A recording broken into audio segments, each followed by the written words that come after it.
प्रिय मित्राणि, नमः संस्कृताय। संस्कृत शास्त्र गंगा चैनल पर आप सभी का स्वागत है।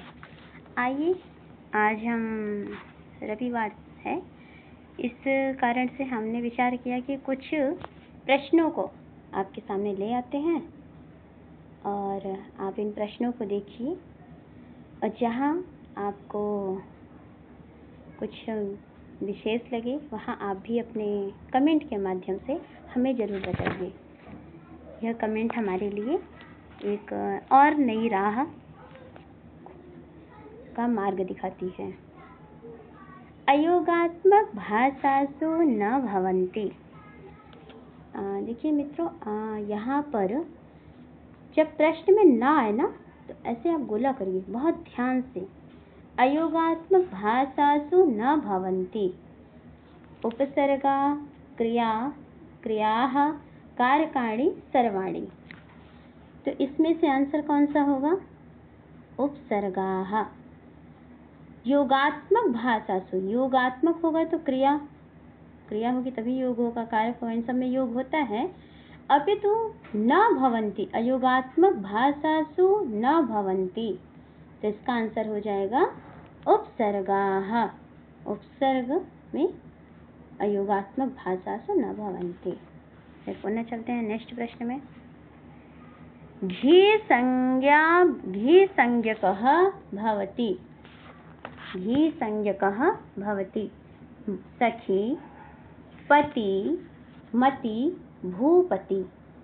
तो ऑप्शन देखिएगा यहाँ ए बी सी है, तो घी संज्ञका भवति और घी संज्ञक का सूत्र क्या है आप सभी जानते हैं, शेषो घ्य सखी।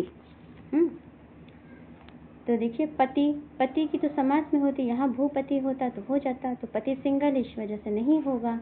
हाँ, तो मति, हाँ, मति और भूपति इनकी घी संज्ञा होती है। तो ऑप्शन आंसर जो है सी और टी, शेषो घ्य सखी। नेक्स्ट चलते हैं। प्रतिप्रस्थाता कस्य गणना ऋत्विकः। आप जानते हैं ऋग्वेद के गण, जैसे ऋग्वेद, यजुर्वेद, सामवेद, अथर्ववेद, इन सब के गण हैं ना। तो यहाँ पूछ रहा है कि प्रतिप्रस्थाता, ये जो है प्रतिप्रस्थाता कस्य गणस्य ऋत्विकः, किस गण के ऋत्विक हैं?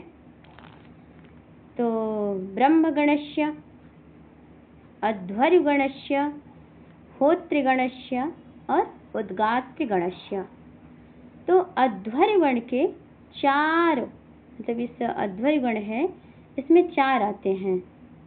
यजुर्वेद का ये ऋत्विक हैं जो अध्वर्यु हैं, तो अध्वर्यु, प्रतिपस्थाता, नेष्ठा, उन्नेता, ये चार हैं। और मित्रों इसी प्रकार से जैसे ब्रह्मगण है, तो सभी को देख लेते हैं हम। जैसे होता है तो ये ऋग्वेद का ऋत्विक कौन है? होता। तो ऋग्वेद में जो होत्रिगण है इसमें मैत्रा, वरुण, अच्छावाक और ग्रावास्तुत। मैत्रा, वरुण, अच्छावाक, ग्रावास्तुत। और आपको यजुर्वेद का बता ही दिए, अध्वर्यु, प्रतिपस्थाता, नेता, उन्नेता। और उसी प्रकार से सामवेद, तो सामवेद के जो ऋत्विक हैं वह ब्रह्मा हैं, तो ब्रह्माक्षसी,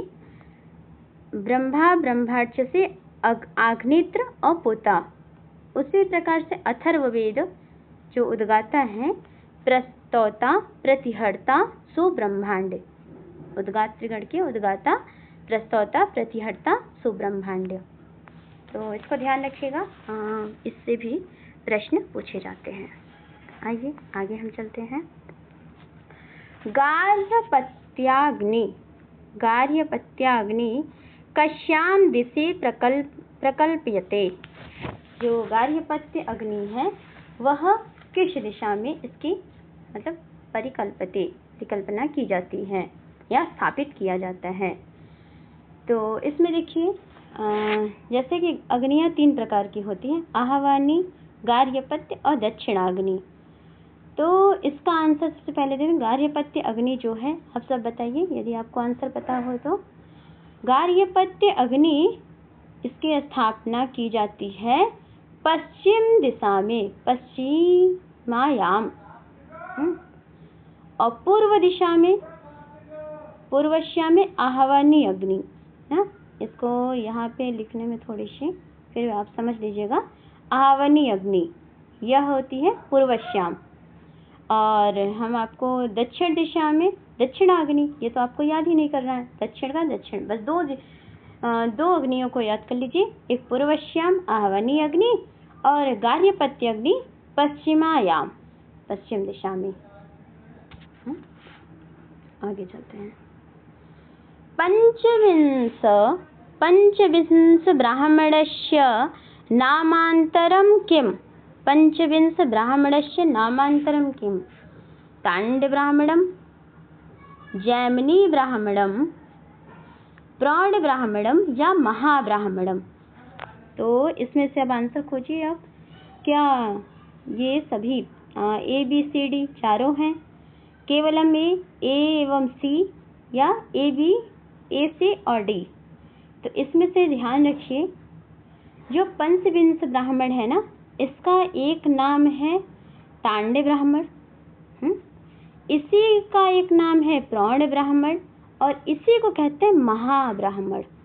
तो पंचविंश ब्राह्मण के 3 नामांतर हैं, तांड ब्राह्मण, प्रौढ़ ब्राह्मण और महाब्राह्मण। तो हम देख लेते हैं ACD किस ऑप्शन में है, तो चौथे वाले में। हमारा आंसर हो गया ACD। नेक्स्ट चलते हैं। ऋग्वेदे चतुर्थ मंडलस्य ऋषि कः? ऋग्वेद के चतुर्थ मंडल के ऋषि कौन हैं? तो मेरे ख्याल से ये प्रश्न अत्यंत आसान है और लगभग आप सभी को पता होगा। तो ऋग्वेद के चतुर्थ मंडल के ऋषि कौन हैं? वामदेव। कौन है? वामदेव। इससे आप कोशिश करिए, जो ऋग्वेद है 10 मंडल हैं, आप सभी को पता है। तो ऋग्वेद के 10 मंडल के प्रत्येक मंडल के ऋषि हैं, और द्वितीय से जो सप्तम मंडल तक है इसको वंश मंडल के नाम से जाना जाता है। तो प्रत्येक मंडल के ऋषि का नाम आपको अवश्य पता होना चाहिए। जैसे कि ऋग्वेद में, ऋग्वेद का विभाजन 2 प्रकार से होता है, एक मंडल क्रम और एक दूसरा अष्टक क्रम। तो मंडल क्रम में 10 मंडल 85 अनुवाक हैं, और इसी प्रकार से अष्टक में 8 अष्टक अध्याय 64, और वर्ग वहाँ है 2024, और यहाँ सूक्त हैं 1028। तो आप देखिएगा। नेक्स्ट हम चलते हैं, बहुत विस्तार नहीं करते हैं, प्रश्नों की श्रृंखला है। वाजसनेयी शाखायाम प्रथमे अध्याये किम वर्णितम? बहुत अच्छा प्रश्न है। वाजसनेयी शाखायाम प्रथमे अध्याये किम वर्णितम? दर्शपौर्णमासयागः, अश्वमेधयागः, पुरुषमेधयागः, सोमयागः। तो इसका आंसर होगा दर्शपौर्णमासयागः। अक्त्वा प्रत्ययस्य संज्ञा का? अक्त्वा प्रत्ययस्य संज्ञा का? कृत संज्ञा, अव्यय संज्ञा या उभयम, एक न किमपि? तो अक्त्वा प्रत्ययस्य इनकी संज्ञा क्या होती है? कृत संज्ञा और अव्यय संज्ञा, या दोनों होती हैं। जिसका आंसर क्या हो जाएगा? उभयम। उभयम इसका आंसर होगा। कृत तिंग से कृत संज्ञा, और अक्त्वा तोसुन कसुन इससे अव्यय संज्ञा, दोनों हो जाता है। नेक्स्ट प्रश्न। एधत इति रूपम भवति। एधत, यह रूप किस लकार का है? तो देखिए, लंग लकारे प्रथम पुरुष एक वचने, लंग लकारे मध्यम पुरुष बहुवचने, लुंग लकारे प्रथम पुरुष एक वचने, लुंग लकारे मध्यम पुरुष बहुवचने। तो इसका आंसर क्या होगा? आप सब गेस करिए। एधत जो है यह लंग लकार प्रथम पुरुष एक वचन का रूप है। चलिए आगे चलते हैं। समीचीनां तालिकां चिनुत। हृदय, मूर्धनि, कंठमूले, सर्वाशय, तो इसको आपको मिलाना है। तो देखिए, तो इसका आंसर क्या होगा? इसमें आप जब मिलाएंगे तो हृदय अनुदात्तो हृदय गेयो, मूर्धनि उदात्त उदारित, स्वरितः कर्णमूलीय, सर्वाशय प्रचय स्मृतः। तो सर्वाशय देखिए, सर्वाशय प्रचय, तो वह डी का हम 4 देख लेते हैं। अच्छा, तो ये ए वाला तो कट गया क्योंकि यहाँ डी में 4 नहीं है और डी भी कट गया, तो हमारे पास अब 2 बचा। तो मूर्धनि उदात्त, ये उदात्त में आएगा, तो बी का 3, तो हम देख लेते हैं बी का 3। अब देखिए, अब आप ध्यान से देखेंगे तो सी वाला जो ऑप्शन है यहाँ बी में 3 नहीं है, इस प्रकार से ये भी कट गया, तो हमें तो हमारा आंसर मिल गया। हाँ, मतलब बी ही हमारा आंसर होगा, डन है। लेकिन फिर भी एक बार हम देख लेते हैं। हृदय ये अनुदात्त होगा, कर्णमूलीय ये स्वरित, तो देख लीजिए ए का 2, हाँ, और बी का 3, सी का स्वरित मतलब 1 और सर्वाशय प्रचय स्मृता 4 का। इन प्रश्नों को सही होने के चांसेस बहुत अधिक होते हैं यदि थोड़ी सी बारीकी या थोड़ा सा ध्यान दे दिया जाए। फिर प्रश्न नेक्स्ट देखते हैं। अभी तक हम 10 प्रश्न देख लिए, अब आप देखिएगा आपका 10 में से कितने सही हो रहे हैं ना। तो आर्मीनी भाषा कस्मिन् भाषा वर्गे अंतर्भवति। आर्मीनी भाषा किस भाषा के? तो आर्मीनी भाषा जो है यह शतम वर्गे, भाषा विज्ञान का प्रश्न है, शतम वर्ग में आता है। केंटुम वर्गे, जर्मनी वर्गे, योगात्मक वर्गे, जिसमें आंसर हो जाएगा आपका शतम वर्ग का भाषा है आर्मीनी भाषा। तो इसमें देख सकते हैं जैसे जो भाषा है, तो इन भाषाओं के 2 प्रकार से भाषाओं का वर्गीकरण किया गया, शतम वर्ग और कैंटोम वर्ग। शतम वर्ग में 4 भाषाएं आती हैं, भारतीय नारी, बाल्टो स्लाविक, आर्मेनी, अल्बानी, और कैंटोम वर्ग में जो 6 भाषाएं हैं, Greek, Celtic, Germanic, Italic, Hittite, तोखारी। चलिए अब हम नेक्स्ट चलते हैं। अर्थ संकोचस्य, देखिए यहाँ पे नीचे आपके लिए भी है, आप इसे देख सकते हैं। फिर अर्थ संकोचस्य उदाहरणम अस्ति। अर्थ संकोच का उदाहरण कौन सा है? तो देखिए, अर्थ जो भाषा विज्ञान है उसमें अर्थ भाषाओं के 3 मतलब अर्थ विस्तार, अर्थ संकोच, अर्थादेश, ऐसा विभाजन किया गया है। तो यहाँ पे पूछ रहे हैं कि अर्थ संकोच का उदाहरण किसे माना गया है? तो क्या प्रवीण है? नहीं। तैलम ये भी नहीं होगा, अकुशल ये भी नहीं है, ये सब तो अर्थ विस्तार के हैं। यहाँ प्रश्न पूछा अर्थ संकोचस्य उदाहरणम, तो सरसिजम ये क्या होगा? अर्थ संकोच का उदाहरण हो जाएगा। सोयम इति पदे संधि विधायकम अनुशासनम किम? सोयम, इसमें संधि विधायकम अनुशासनम किम? अतोरोर प्लुताद प्लुते, एंगः पदांतादति, उभयम हलि सर्वेशाम। तो सोयम में ये संधि का नियम है, तो यहाँ पे दोनों लगेगा, उभयम मतलब अतोरोर प्लुताद प्लुते और एंगः पदांतादति, यह दोनों आंसर हो जाएगा। चतुर इति शब्दस्य चतुर्थी द्विवचने रूपम, द्विवचने किम रूपम? चतुर शब्दस्य चतुर्थी द्विवचने किम रूपम? चतुर्भ्याम चतुर्भी रूपम न भवति। थोड़ा सा मजेदार प्रश्न है। हाँ, मतलब चतुर शब्द का चतुर्थी द्विवचन में, तो इसका रूप ही रूपम न भवति, रूपम न भवति, आप सब जानते ही हैं। थोड़ा इसको बस टैलेंट का, माइंड का सवाल है, कोई बहुत बड़ा प्रश्न नहीं है, सामान्य ही प्रश्न है, ऐसे प्रश्न पूछे भी नहीं जाते, बट ऐसे बीच में रखा गया है ताकि आपको पता चले आप पढ़ रहे हैं कि ध्यान कहीं और है आपके। आइए नेक्स्ट चलते हैं। आदित्याद प्राप्तः वेदः कः? आदित्य से प्राप्त वेद कौन से हैं?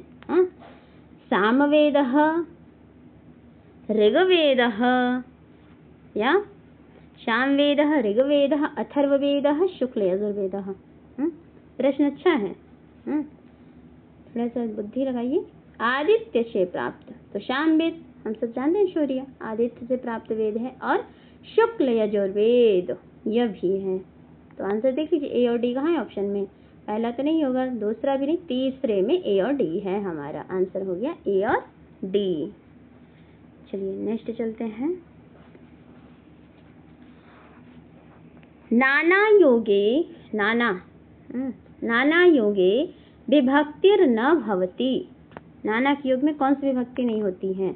न भवति, ध्यान दीजिएगा तुरंत। न पे जहाँ ना आए वहाँ अलर्ट होने की जरूरत है, मतलब खतरे की घंटी है, ध्यान देना है। कहीं आते हुए प्रश्न यदि गलत होते हैं तो हम फाइट से बाहर हो जाते हैं। इसलिए आपको ये बहुत विशेष ध्यान रखना है कि जो प्रश्न जितना सरल होता है उसे हम हल्के में ले लेते हैं, और जैसे हल्के में लिया वो प्रश्न फिर हमें हल्के में ले लेता है। तो ध्यान देना है। द्वितीया, तृतीया, चतुर्थी, पंचमी। तो बताइए, द्वितीया तो होता ही है नाना के योग में, तृतीया भी होता है, पंचमी भी होता है, तो न भवति कौन सा नहीं होता? चतुर्थी नहीं होता। तो यहाँ आंसर क्या हो जाएगा? चतुर्थी न भवति। अधिकार्थ, अधिकार्थ कर्म प्रवचनी योगे विभक्तिर भवति। अधिकार्थ कर्म प्रवचनी योगे, अधिक अर्थ में कर्म प्रवचनी के योग में कौन सी विभक्ति होती है? द्वितीया, तृतीया, सप्तमी, पंचमी। तो इसमें से आंसर क्या हो जाएगा? सप्तमी। अधिक योग में कौन सी विभक्ति होती है? तो सप्तमी विभक्ति। दृश्य धातोः सन्नन्ते लटि किम रूपम?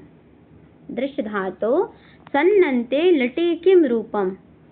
दृदिच्छते, दिदर्शति, पापश्यते, दिदृच्छति। तो दिदृच्छते यही रूप आपका सन्नन्त का बनता है, और सब तो गलत है। वेद्यामादत्ते इत्यत्र आत्मनेपदम किम सूत्रेण? आत्मनेपदम यहाँ किस सूत्र से होता है? विद्यामादत्ते, तो विद्यामादत्ते में आत्मनेपद किससे हो जाएगा? दादा घ्वदाप नहीं, आंग उद्गमने, आंग मर्यादा वचने, आंगो दो नास्या विहरणे। तो कौन सा आंसर होगा? यही वाला, डी वाला हो जाएगा, आंगो दो नस्या विहरणे।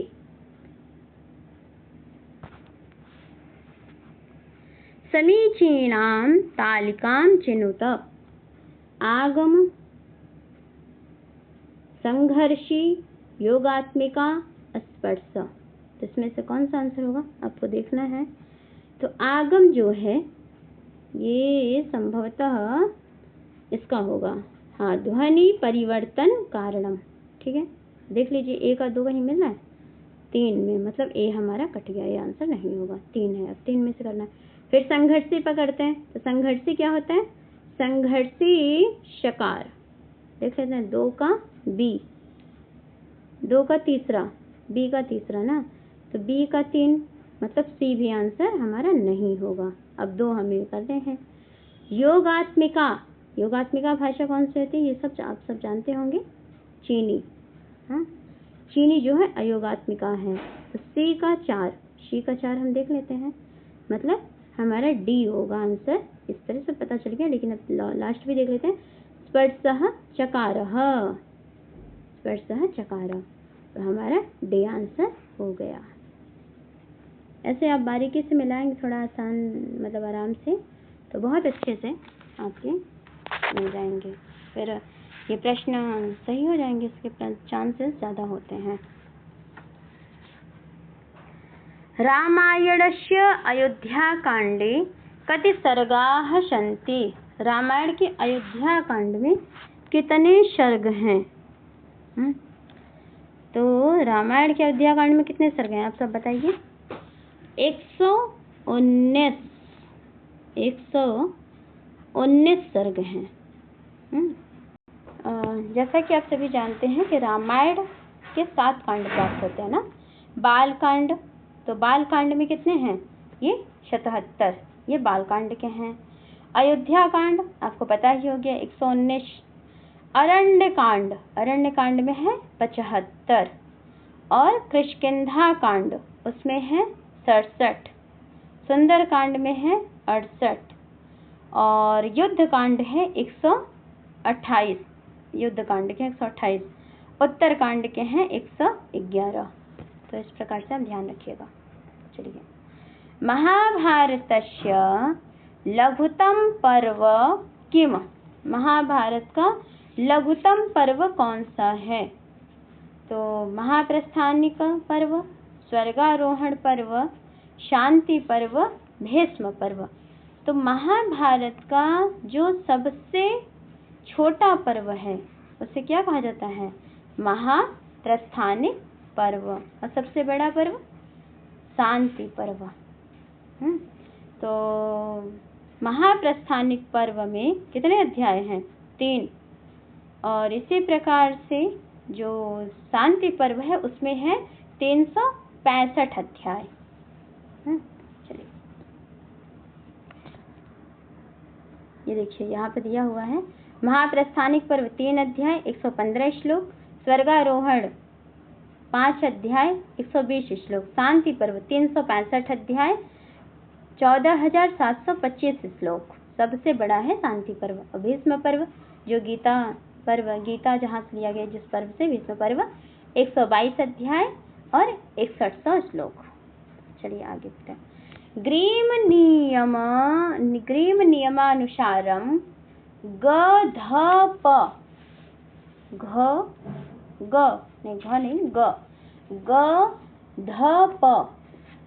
ध्वनियः क्रमशः परिवर्तन्ते।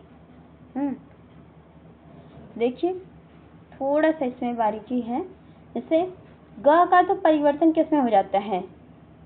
4 ऑप्शन है, ग द ब रूपेण, क द भ घ त फ रूपेण या ख त फ। तो ग का जो होता है परिवर्तन वो आप सब जानते ही हैं। ग का हो जाता है क में, क में जाता है। और ध का जो होता है वह द में होता है, द में। तो दोनों में है, इससे हम यहाँ लाते हैं। और प का परिवर्तन जो है वह किसमें होता है? तो प का हो जाता है भ में। ये ध्यान रखिएगा। चलिए आगे चलते हैं। यहाँ देखिए डायग्राम में बना है ख थ फ, ये ग द ब में ग द ब, क त प में ग द और क त प ख थ प में। इसी प्रकार से कौटिल्यार्थशास्त्रस्य षष्ठाधिकरणस्य नाम किम्? कौटिल्य अर्थशास्त्रस्य षष्ठाधिकरणस्य नाम किम्? कौटिल्य अर्थशास्त्र के 6वें अधिकरण का नाम क्या है? तो धर्मस्थेयम, कंटकशोधनम, योगवृत्तम, मंडल योनि। तो इसका क्या होगा? मंडल योनि। 6वें अध्याय का नाम क्या है? मंडल योनि। जैसा कि आप सब जानते हैं कौटिल्य के अर्थशास्त्र में अधिकरणों की संख्या कितनी है? 15। तो पहले अधिकरण का नाम है विनयाधिकारिक अध्यक्ष, फिर दूसरे का है अध्यक्ष प्रचार, तीसरे का है धर्मस्थेय, चौथे का है कंटक शोधन, 5वें का है योग व्रत, 6वें का है मंडल योनि जो अभी प्रश्न में पूछा गया है, और 7वें का है साठगुण्य, 8वें का है व्यसनाधिकारिक, 9वें का है अभिष्यात कर्म, 10वें का है सांग्रामिक और 11वें का नाम है वृत्त संघ, और 12वें का है आवलीयस, 13वें का है दुर्ग लंबोपाय, 14वें का है औपनिषदिक और 15वें का है तंत्र युक्ति। तो इसमें कुल अधिकरणों की संख्या अगर पूछे अर्थशास्त्र में 150, और जब अर्थशास्त्र में जो कुल प्रकरण है 180, और अर्थशास्त्र में कुल श्लोक हैं वह है 6000।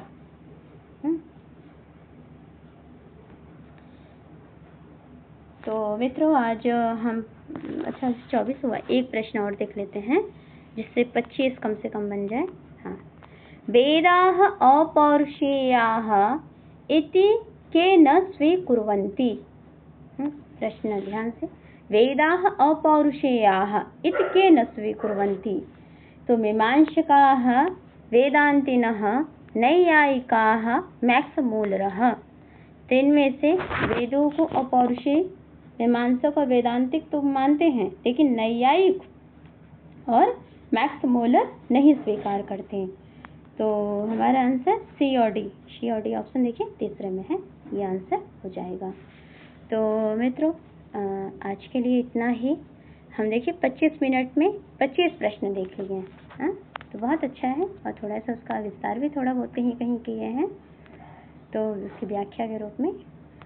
तो मित्रों यदि आपको यह प्रश्न श्रृंखला अच्छा लगा तो आप अपने कमेंट ज़रूर दीजिएगा, और इसमें यदि कहीं सुझाव लगता है, आपको लगता है कि नहीं ये होना चाहिए और अच्छा हो सकता है, तो वो भी राय आप दीजिए, हमारे लिए वो एक प्रेरणा का कार्य करेगा। ठीक है मित्रों, आज के लिए इतना ही। धन्यवाद। शुभ रात्रि।